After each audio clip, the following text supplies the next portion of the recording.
نحمده ونصلي على رسوله الكريم أما بعد فأعوذ بالله من الشيطان الرجيم بسم الله الرحمن الرحيم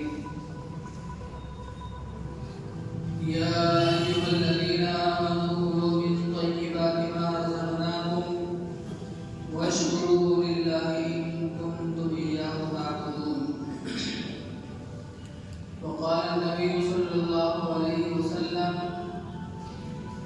التجار مع النبيين والصديقين والشهداء والصالحين أو كما قال عليه الصلاة والسلام.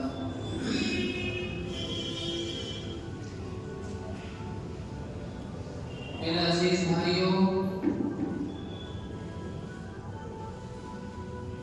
اللہ کے نبی علیہ الصلاۃ والسلام کا فرمان ہے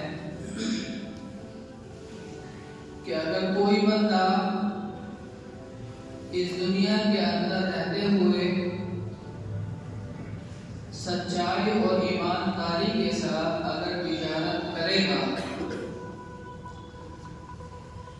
تو اس تجارت کا اتنا اونچا مقام اللہ کے نبی صلی اللہ علیہ وسلم نے بتایا ہے کہ کل قیامت کے دن یہ بندہ نبیوں، صدیقین، شہداء اور صالحین کی صف میں ان کے ساتھ کھڑا ہوا ہوگا.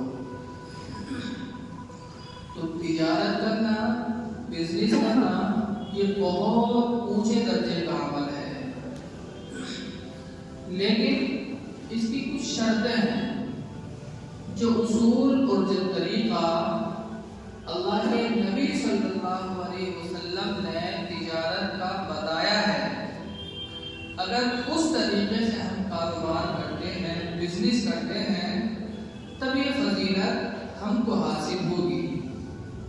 دیکھیے، ہر انسان کی تمنا اور یہ آرزو خواہش ہوتی ہے کہ اس کو اگر دو تین چیزیں مل جائیں تو یہ ساری چیزیں اس کو مل جائیں. مثال کے طور پر ہر بندہ چاہتا ہے کہ میری عزت ہو، ہر بندہ چاہتا ہے کہ میں فیمس ہوں، اور ہر بندہ چاہتا ہے کہ میری لائف کے اندر سکون ہو.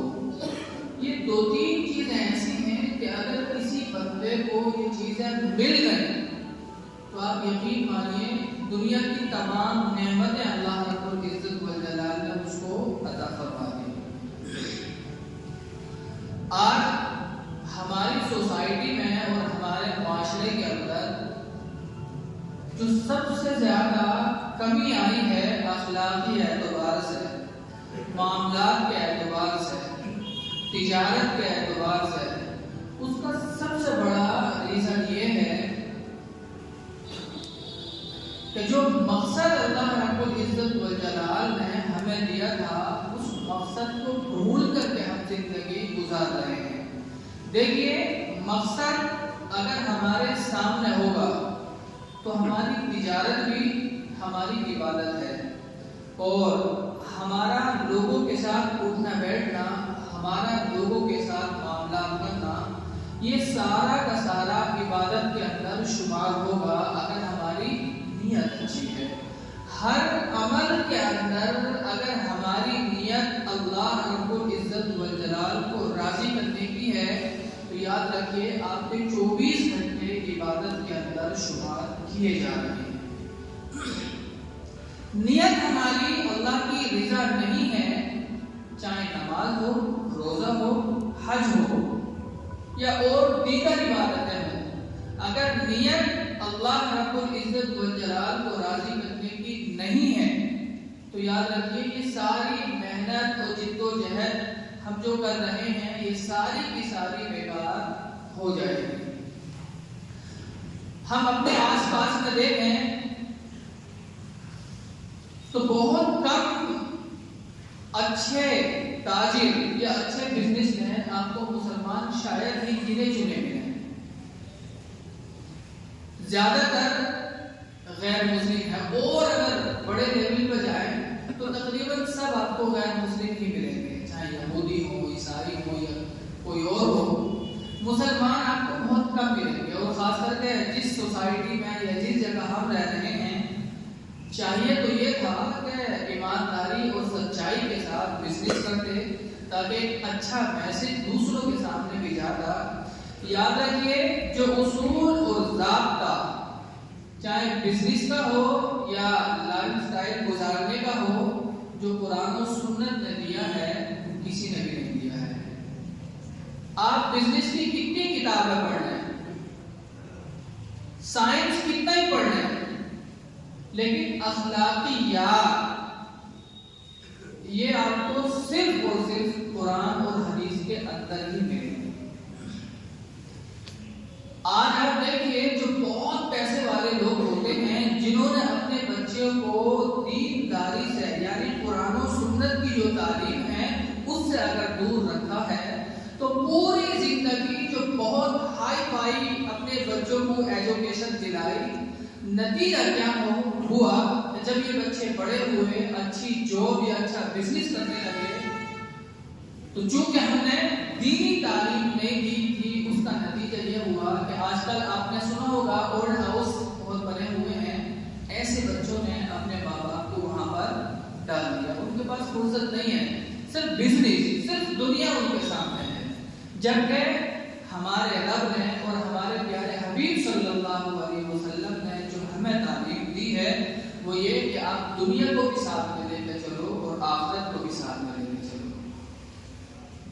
بزنس کتنا ہی اچھا ہو، جب ہم صبح صبح نکلیں کاروبار کے لیے تو ہر بندے کی کوشش ہونی چاہیے کہ اپنے ماں باپ سے پہلے دعا کرائے کہ ابا میں کام پر جا رہا ہوں، آپ دعا کرنا رب کریم میرے رزق کے اندر وسعت اور برکت پیدا فرمائے، اور سلام کر کے گھر سے نکلے۔ ماں باپ کی دعاؤں کے اندر بڑی تاثیر ہوتی ہے۔ جب اس طریقے سے ہم بزنس کرنے کے لیے نکلیں گے، آپ یقین مانیے کامیابی نہ ملے ایسا ہو نہیں سکتا۔ ہمارے اندر جو کمی آئی ہیں، ہم اپنے آس پاس سوسائٹی میں دیکھیں، جو بھی کاروبار کرنے والے لوگ ہیں زیادہ تر جھوٹ، دھوکہ یہ نارمل سی بات ہے، اور بزنس کا ایک اصول ہے۔ اللہ کے نبی صلی اللہ علیہ وسلم جب 25 سال کی عمر تھی آپ علیہ السلام کی، تو جب شادی نہیں ہوئی تھی حضرت خدیجہ رضی اللہ تعالیٰ عنہ سے، حضرت خدیجہ رضی اللہ تعالیٰ عنہ مکہ المکرمہ کی ایک بہت فیمس، بہت مشہور عورت تھی اور بہت بڑی تاجر تھی۔ تو ان کے شوہر نہیں تھے، تاجر تو بہت بڑی تھی، لیکن ایک آدھ بندہ ایسے چاہیے تھا جو اس کاروبار کو آگے لے کر کے چلے۔ تو انہوں نے اللہ کے نبی صلی اللہ علیہ وسلم کے بارے میں سنا کہ یہ بندہ بہت اچھا ہے اور ایمانداری سے کام کرتا ہے سارے۔ آپ صلی اللہ علیہ وسلم کو بلایا اور ان کے سپورٹ اپنا کاروبار کر دیا۔ اس کاروبار کے اندر اتنی برکت ہوئی، اتنی بڑھوتری ہوئی کہ ان کے اخلاق کو دیکھ کے حضرت خدیجہ رضی اللہ تعالیٰ عنہ نے کہ اتنی ایمانداری سے بندہ بزنس کرتا ہے، یہ دن بہ دن ترقی ہوتی چلی جا رہی ہے، یہی اوصاف دیکھ کے، اچھائیاں دیکھ کے انہوں نے پرپوزل رکھ دیا کہ میں آپ سے شادی کرنا چاہتی ہوں۔ بہرحال شادی ہو گئی۔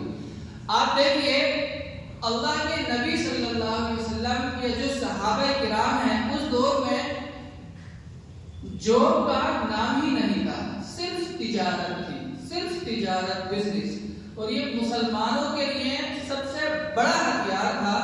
اگر ہماری اکانومی اچھی نہیں ہوگی، اگر ہم مضبوط نہیں ہوں گے پیسے کے اعتبار سے، تو یاد رکھیے نہ ہم اپنے ایمان کو محفوظ رکھتے ہیں اور نہ رکھ سکتے ہیں اور نہ اپنی سوسائٹی کو اچھا بنا سکتے ہیں۔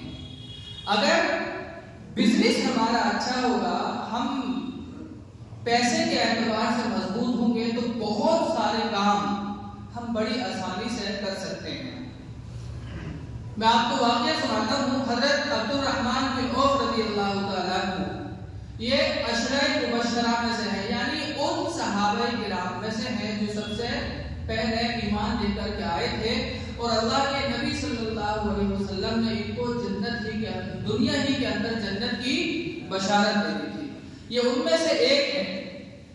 جب مشرکین مکہ نے مسلمانوں کو پریشان کیا بہت زیادہ، تو آپ علیہ السلام نے یہ کہا کہ بھائی ایسے کرو، جب یہ لوگ یہاں پر اللہ کی عبادت کرنے نہیں دے رہے تو آپ دوسری جگہ ہجرت کر دو۔ بہرحال تقریباً سارے مسلمان ادھر ادھر ہجرت کر کے چلے گئے، اکثر اور زیادہ تر مکہ المکرمہ سے مدینہ منورہ ہجرت کر کے چلے گئے۔ مدینے کے اندر بھی بہت سارے لوگ ایمان لے آئے تھے، تو یہ جو سارا سب کچھ اپنی پراپرٹی چھوڑ کر کے مکہ میں گئے تھے، وہاں بالکل نہتے تھے، کوئی کھانے کے لیے کوئی سامان نہیں، پیسے بالکل نہیں۔ تو آپ صلی اللہ علیہ وسلم نے یہ کیا کہ ایک بندہ مکے کا اور ایک مدینے کا، ان کو آپس میں بھائی بھائی بنا دیا کہ بھئی تم فی الحال ان کے ساتھ رہن سہن کرو اور جو آپ کی پراپرٹی ہے اس میں سے کچھ حصہ انہیں بھی دے دو۔ وہ لوگ کاشتکار تھے مدینے کے، تاکہ یہ اپنا پیٹ پال سکیں۔ پیٹ اگر ہمارا ٹھیک ٹھاک چل رہا ہے تو بہت سارے کام ہمارے ٹھیک ٹھاک چل رہے ہیں۔ ابھی 2-3 دن کا فاقہ اگر ہو گیا تو بندہ حرام کام کرنے کے لیے آمادہ اور تیار ہو جاتا ہے۔ اس لیے اپنے بزنس کو اچھا کرنا، اپنے کاروبار کو اچھا کرنا، یہ ہر مسلمان کے لیے لازم اور ضروری ہے، بلکہ فرض ہے۔ نماز ہے، روزہ ہے، یہ چیزیں تو ہیں ہی ہیں، ان کے بعد رزق حلال کمانا یہ بھی فرض ہے۔ بہرحال یہ گئے تو ان کے بھی جو بھائی بنے تھے انہوں نے کہا کہ بھائی یہ میری اتنی زمین ہے، یہ گھر ہے، اس میں سے آدھا آپ لے لیجیے، آدھا مجھے دے دیجیے۔ تو انہوں نے کہا کہ بھائی مجھے زمین مت دو آپ اور نہ مجھے گھر دو، بس یہ کام کرو کہ مجھے بازار دکھاؤ۔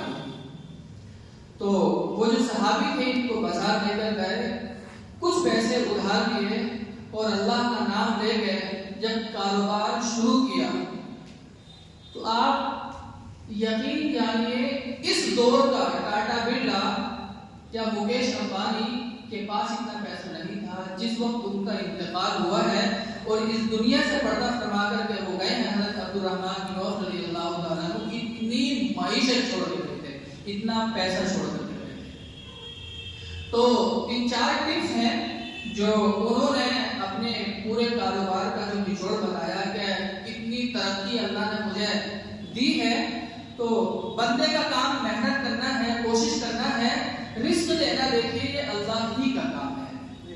آج سب سے زیادہ جو کمی آئی ہے ہمارے اندر وہ یہ ہے کہ ہم محنت اور کوشش ہی کو سب کچھ سمجھتے ہیں، اللہ رب العزت والجلال پر جو توکل ہونا چاہیے وہ آج بالکل بھی نہیں ہے۔ ابھی آپ دیکھیے مسلمان کو جو تجارت یا بزنس سکھایا ہے، جو اخلاقیات سکھائی ہیں وہ یہ کہ جب آپ قرآن کریم میں ہیں وَيْلٌ لِّلْمُطَفِّفِينَ الَّذِينَ إِذَا اكْتَالُوا عَلَى النَّاسِ يَسْتَوْفُونَ، ہلاکت و بربادی ہے ناپ تول میں کمی کرنے والوں کے لیے۔ ملاوٹ، جو ملاوٹ کرتا ہے وہ ایک طریقے سے دھوکہ دیتا ہے، اور سود یہ وہ کتنی ساری چیزیں ہم نے اپنے بزنس کے اندر، کاروبار کے اندر شامل کر لی ہیں۔ یاد رکھیے اچھا کمانا، اچھے کپڑے پہننا، اچھے گاڑیوں میں رہنا، اچھے گھروں میں رہنا، یہ کہیں سے کہیں تک بھی ایسا نہیں ہے کہ شریعت نے اس کو ناپسند کیا ہو۔ پسند ہے لیکن دائرے میں رہتے ہوئے، بس اسراف نہ ہو، فضول خرچی نہ ہو، آپ کے اندر اس کی وجہ سے تکبر نہ آئے۔ اگر لوگوں کے پاس پیسہ نہ ہو تو آج جو دین کا کام کرنے والے ہیں، مثال کے طور پر امام ہیں یا علماء حضرات ہیں، یہ مدرسے کہاں سے چل رہے ہیں؟ کتنے مدرسے ہیں، سینکڑوں ہزاروں کے حساب سے مدرسے ہیں، یہ سب لوگ ہی چلا رہے ہیں۔ اور آپ دیکھیے ماشاءاللہ کتنی شاندار مسجد ہے۔ اگر لوگوں کا بزنس نہ ہو، پیسہ نہ ہو لوگوں کے پاس، تو شاید ہم اتنی شاندار مسجد میں، اتنی اچھی جگہ میں بیٹھ کر نماز نہ پڑھ رہے ہوتے۔ لیکن ساتھ ہی ساتھ یہ بات ہمیشہ یاد رکھیں، اللہ رب العزت والجلال پر توکل ہونا ضروری ہے، تقویٰ ہونا ہمارے اندر ضروری ہے۔ آج ہماری نیتوں کے اندر بھی خرابی آئی ہے، جس کی وجہ سے ہم ڈنڈی مارتے ہیں توڑنے میں۔ آج کل یہ جو نیا الیکٹرونک کارڈ آیا ہے اس کے اندر گرام کے حساب سے بھی 1 گرام 2 گرام 3 گرام، تو ہم جب کوئی سودا لینے کے لیے جاتے ہیں تو بندہ بالکل ایگزیکٹ تولتا ہے 100 کے 100۔ 10 گرام اگر فالتو ہو گیا تو ایسا تو نہیں ہے کوئی کمی آ جائے گی، ہاں اللہ برکت ضرور کر دے گا. اور خود اللہ کے نبی صلی اللہ علیہ وسلم کا فرمان ہے کہ جب بھی کسی کو کوئی چیز دو تو جھکتا ہوا دو.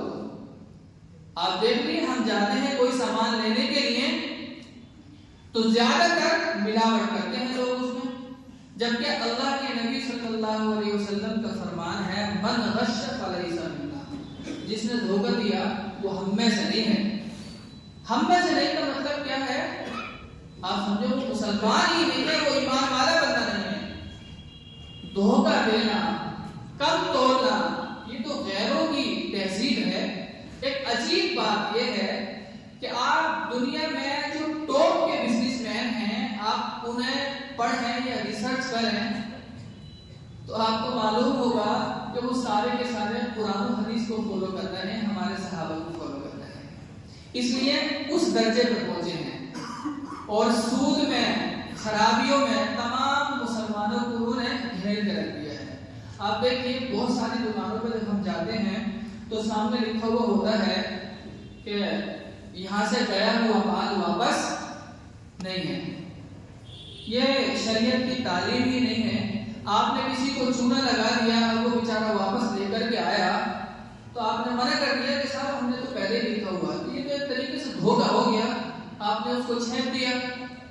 ایک مسلمان کی پہچان یہ ہے. اللہ کے نبی صلی اللہ علیہ وسلم کا طریقہ یہ تھا کہ ظہر کی نماز پڑھ کے یا عصر کی نماز پڑھ کے مارکیٹ کی طرف جایا کرتے تھے، اس کا معائنہ کرتے تھے بازار کا.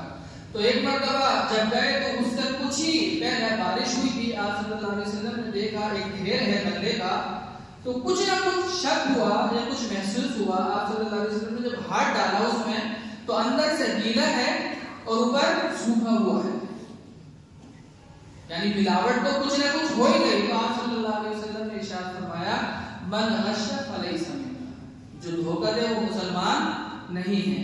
آج ہم دیکھ لیں ہماری سوسائٹی میں جو مسلمان بزنس کرتے ہیں وہ نارمل سی بات ہے، کسی کو دھوکہ دینا. یہ ملیشیا ہوا، انڈونیشیا ہوا، آپ یقین نہیں مانیں گے یہاں پر جو ایمان آیا ہے وہ صرف تاجروں کی وجہ سے آیا ہے. وہ لوگ وہاں سے یہاں بزنس کرنے کے لیے آئے، انہوں نے دیکھا عجیب طریقے سے یہ لوگ کاروبار کرتے ہیں. ان لوگوں کے ساتھ جب وہ رہے، بہت قریب سے دیکھا تو وہ اسلام لانے پر مجبور ہو گئے. آج جب ہم کاروبار کرتے ہیں، اور ایک عجیب بات یہ ہے کہ ہم جس چیز کا کام کرتے ہیں، مثال کے طور پر جو پراپرٹی لوگ کرتے ہیں، وہ چیز ہوتی بھی نہیں. اس نے اسے بیچ دیا، اس نے اسے بیچ دیا، اس نے اسے بیچ دیا، وہ چیز ہے ہی نہیں، اور لین دین ہو رہا ہے. بہرحال وہ جو اصول انہوں نے بتائے تھے اس میں سے میں بتا دیتا ہوں آپ کو. انہوں نے کہا کہ پہلی چیز میرے اندر یہ تھی کہ میں نے کبھی بھی جتنا پیسہ میرے پاس ہے صرف اتنے پیسے سے کاروبار کیا. آج کل ہمارا مزاج بنا ہوا ہے 10 لاکھ روپے اگر ہمارے پاس ہوتے ہیں تو ہم بزنس کرتے ہیں 50 لاکھ کا. ظاہر سی بات ہے اگر کسی وجہ سے کئی پیمنٹ اٹک گئی تو پھر بندہ ڈسٹرب ہونے لگتا ہے. گھریلو ہے، گھر میں جائے گا تو پریشان ہوگا کیونکہ پیمنٹ رکی ہوئی ہے، آگے دینا ہے. جتنی حیثیت ہے آپ اتنے کا ہی کاروبار ہے. نقد لینا، نقد دینا. 2 پیسے آپ کمائیں گے لیکن شان کے ساتھ گھر میں جائیں گے، سکون والی نیند سوئیں گے. لیکن ہمارا جو آج بزنس کا جو کام ہے وہ ایسا ہو گیا ہے کہ 10 لاکھ روپے ہیں تو ہم کوشش کرتے ہیں 50 لاکھ کے کرنے کی. آدھا ادھار لے لیا، آدھا کچھ پیسے دے دیے. تو اس کی وجہ سے جو ہماری زندگی ہے اس کے اندر سکون نہیں رہتا. سکون زندگی کے اندر نہ ہو تو پھر اس کی زندگی بڑی عجیب سی ہو جاتی ہے. اور دوسری چیز انہوں نے بتائی کہ میں نقد ہی بیچتا ہوں، ادھار میں نے کبھی بھی نہیں بیچا. تیسری چیز میں سامان کو زیادہ اسٹور کر کے نہیں رکھتا ہوں. اگر چند پیسے مجھے ملتے ہیں فائدے کے تو میں فوراً اس چیز کو نکال دیتا ہوں، آگے سامان لے کے آتا ہوں اور پھر اس کو بیچ دیتا ہوں. جیسے آج کل ہماری سوسائٹی میں ہوتا ہے، ابھی جیسے لاک ڈاؤن ہوا تو بہت سارے لوگوں نے اس کا غلط فائدہ اٹھایا. آپ یاد رکھیے جو لوگوں پر رحم نہیں کرے گا نا تو پھر اللہ رب العزت بھی اس کے اوپر رحم نہیں کرے گا. آج اللہ نے اگر ہمیں دیا ہے تو ہم اپنے رشتے داروں کو جوڑ کے رکھیں، انہیں اپنے گھر کو بلائیں، اپنے دسترخوان کو وسیع کریں. وہ طریقے ہیں جس کی وجہ سے رزق کے اندر اللہ برکت پیدا کرتا ہے. اور چوتھی چیز یہ کہ میں جب اگر اس چیز کے اندر کوئی عیب ہوا تو میں اس کو چھپاتا نہیں تھا بلکہ اس کو بتا دیتا تھا، اس کے اندر یہ عیب ہے، اب آپ کی مرضی ہے، لینا چاہتے ہو کہ لے لو، اور اگر نہیں لینا چاہتے تو میرا مال میرے پاس ہے۔ یہ 4 چیزیں انہوں نے اپنائی۔ اللہ رب العزت والجلال نے اتنا پیسہ دیا کہ آج بھی ان کی مثال دی جاتی ہے سچائی اور ایمانداری کے ساتھ۔ میرے بھائی ہم کاروبار کریں کہ یہ بات کافی نہیں ہے کل قیامت کے دن ہم نبیوں کے ساتھ کھڑے ہوں، شہداء کے ساتھ کھڑے ہوں، صدیقین کے ساتھ کھڑے ہوں۔ اس لیے اپنے نیتوں کو درست کریں اور تقوی اختیار کریں۔ دیکھیے ساری چیزیں تقوی، اللہ کا ڈر اور خوف اگر ہمارے اندر نہیں ہے تو یاد رکھیے سب کچھ بیکار ہے۔ آج یہ جو حالات بنے ہوئے ہیں اس کا مین ریزن جو ہے وہ یہ کہ ہمارے دلوں سے اللہ کا ڈر اور خوف نکل گیا ہے، جس کے جی میں جو آتا ہے وہ کرتا ہے۔ نتیجہ کل گیان ہوا کی مسجد کا پرسوں آپ نے دیکھا ہوگا، سنا تو ہوگا کہ ان کے حق میں فیصلہ ہو گیا اور پوجا کی اجازت دے دی۔ یہ دیکھیے اگر اس وقت بھی ہم نے اپنا تعلق اللہ کے ساتھ مضبوط نہیں کیا تو آگے حالات ہمارے سامنے ہیں، سب جانتے ہیں، بتانے کی ضرورت نہیں ہے۔ اس لیے اپنے نیتوں کو اور اپنے اندر تقوی پیدا کریں، اپنے کاروبار کو بڑھانے کی کوشش کریں اور اپنے بچوں کی تعلیم کو پورے طریقے سے فوکس رکھیں۔ اللہ رب العزت والجلال ہمیں ایک سچا پکا کامل ایمان والا مسلمان بنائے۔